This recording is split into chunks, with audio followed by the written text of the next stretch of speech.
of kind of having the best of both worlds. Somebody referred to it the other day as a twist.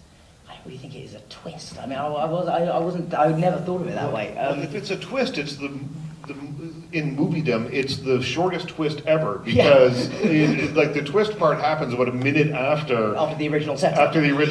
Yes.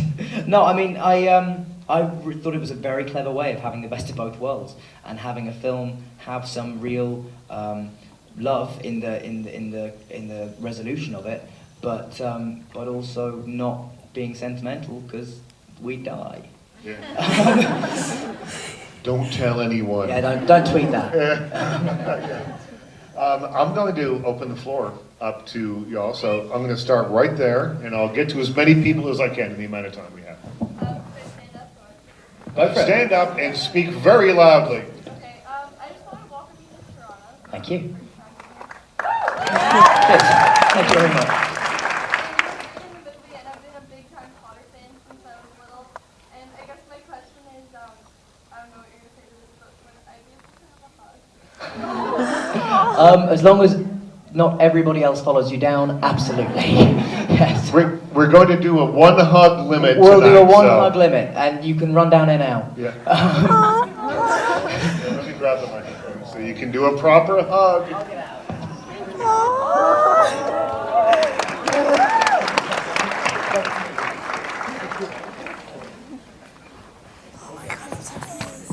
Any questions not about hugs? Yeah, okay, no more hugging questions. Okay, I'm going to go right here.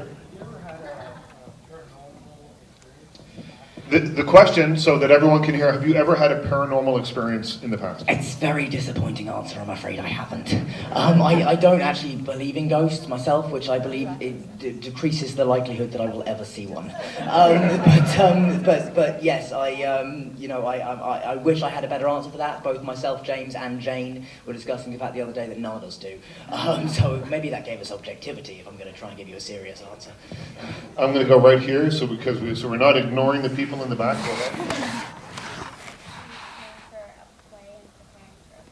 What's the difference between preparing for a play on Broadway or preparing for a film? I mean, the differences are, generally speaking, very practical. I mean, when I first did it stage, I did a lot of training. Like I trained for a year and a half with a voice coach, so I could, do all the technical aspect of what you need to do on stage. But in terms of your approach, you just have to approach every character as they come, really, not so much dependent on the medium, if it's theatre or film. I know there are a lot of actors that think you have to be kind of bigger on stage. I don't see that. I think you should just still try and be as real as possible, and the fact that there's a big audience there you will naturally try and fill the space. But no, I don't know. I don't think for me at least, there's not a huge amount of it. The only very practical thing is that when you're doing a play, if I'm doing a film, I learn my lines for the week at the weekend, and if you're doing a play, obviously, I go into rehearsal knowing the whole thing, just because that makes it easier. Will you continue to flip-flop between films and Broadway or the stage? I hope so, absolutely. I would love to keep film and stage as equal parts of my career for as long as I can.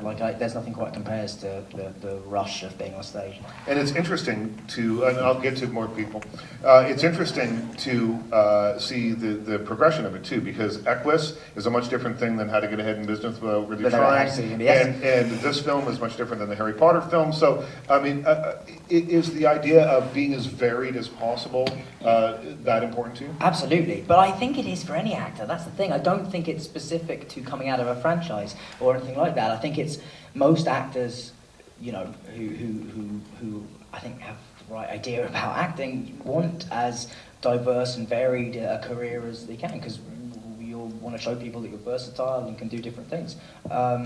And Equus and How to Succeed have been huge for me in that sense. And also, I think I get a lot better after being on stage. It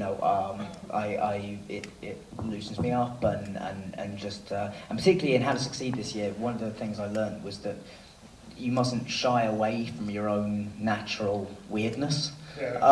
The more I think you try and mask that, the more evident it becomes you are masking something.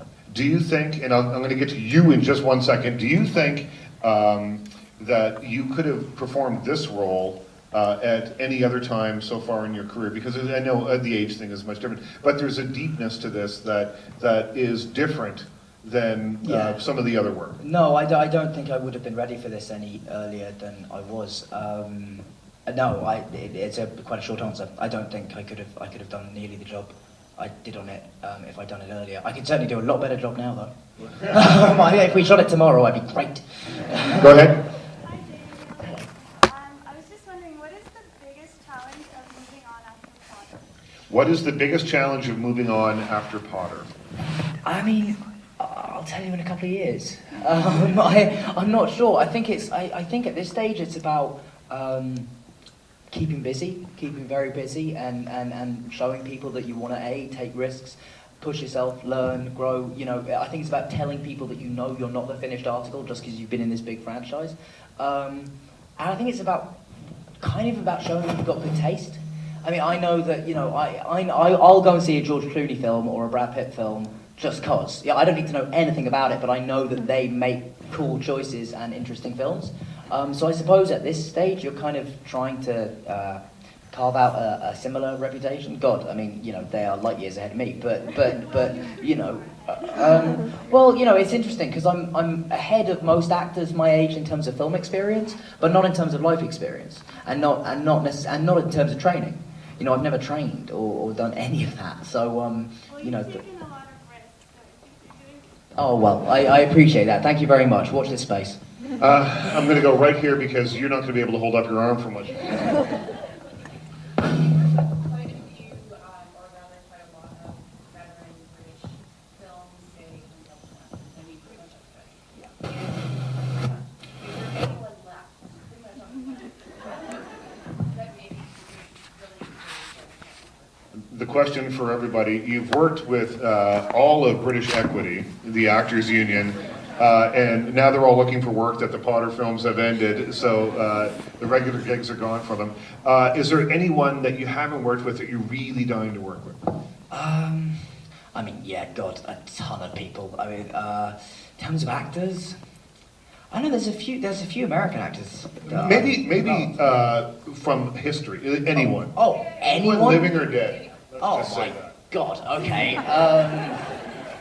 Paul Newman. Probably, you know, I think he was always like watching Cool Hand Luke as a kid was one of those films that goes, oh my God, I want to make films. Yeah, Paul Newman in 1968. Yeah, is when right. he went away. That's what I want to work when I want to work with him. Yeah, it was actually a long argument that me and my friend had whether who was cooler, Paul Newman in Cool Hand Luke or Steve McQueen in Bullet. That's an impossible Very question. hard. There is no answer to that question. But yeah, no, I mean, so Paul Newman. God, there's a load of old British actors. I mean, David Niven is a huge, and Peter Sellers, both of those guys I'm huge fans of. I think there's no one more charming than David Niven in cinema history. Only, you know, A Matter of Life and Death, that first sequence where he's bailing out of the plane while quoting Andrew Marvell is fantastic. it's my favourite film. Yeah. That 12 Angry Men and Doctor Strangelove are the top three. I've been told we have time for one more question. I'm the least popular guy in the room right now. Oh, I'm going to go right to the back with You're gonna get the lynched. picture in the back. Go ahead. Shout real loud. Hi, Hi. Daniel. If you could take anything from the set of any movie, whether he's in it or not, Okay. what would you take? That's widened the criteria down severely from any movies.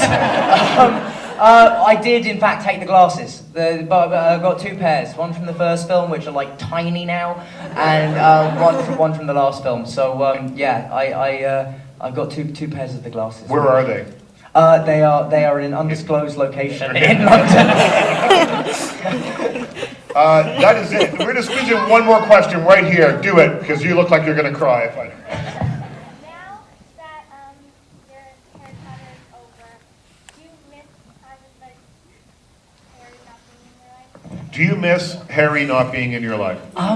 While I had an amazing time and it was a fantastic 10 years, it's very exciting to actually be moving on and doing other stuff, and it felt very natural to step onto set in a different character. And yeah, I mean, I miss the crew, I miss a lot of the people, but you know, I did it for 10 years, so that's more than enough.